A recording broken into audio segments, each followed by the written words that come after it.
Welcome. Today we are going to explore the technology behind AI image generators like Stable Diffusion.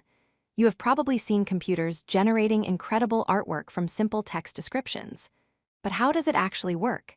It might seem like magic, but it is actually a clever combination of mathematics and pattern recognition. We will break down the complex architecture into simple, understandable parts, focusing on latent diffusion and conditioning. At the heart of the system is a concept called diffusion.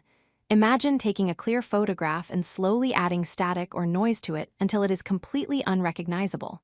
This is the forward process. The AI is trained to do the exact opposite. It learns to take a square of random static, pure noise, and carefully remove that noise, step by step, to reveal a clear image.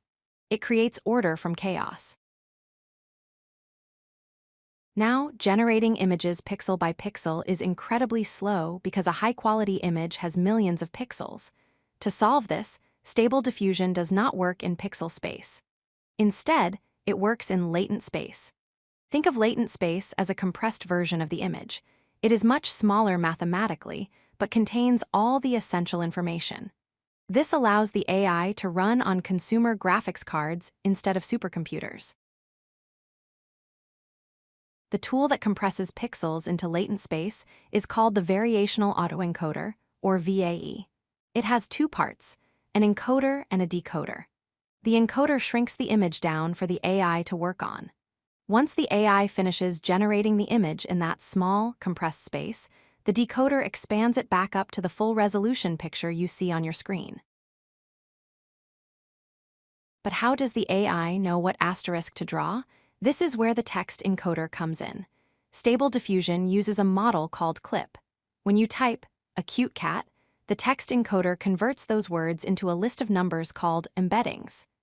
These numbers represent the meaning of your words in a way the computer can understand mathematically.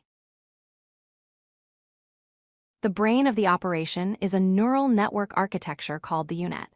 Its job is specific. Look at the noisy image, look at the text representation, and predict what part of the image is noise. It uses a series of layers to downsample the information to understand the concepts, and then upsample it to reconstruct the details. It repeats this prediction many times. Inside the UNet, there is a mechanism called cross-attention. This is how the text actually influences the image generation. Think of it as a spotlight. If your prompt says, "blue eyes," the cross-attention mechanism highlights the areas of the image that should correspond to eyes and injects the blue information there. It bridges the gap between language and visual features. The UNet predicts the noise, but it needs a manager. That manager is the scheduler. The scheduler decides how much noise to subtract at each step. It controls the speed and quality of the generation.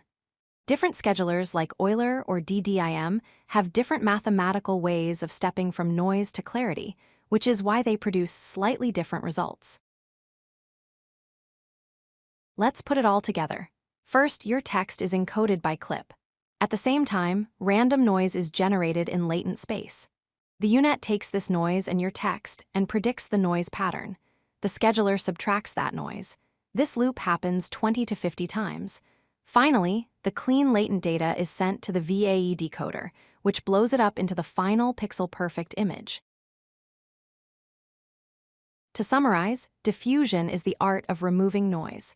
We work in latent space to save computational power. The VAE handles compression. The UNet does the heavy lifting of predicting noise, guided by your text via cross-attention. And finally, the scheduler manages the timeline of this transformation. That is the engine driving the AI art revolution.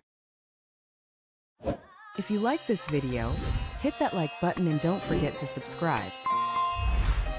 Visit codelucky.com for more such useful content.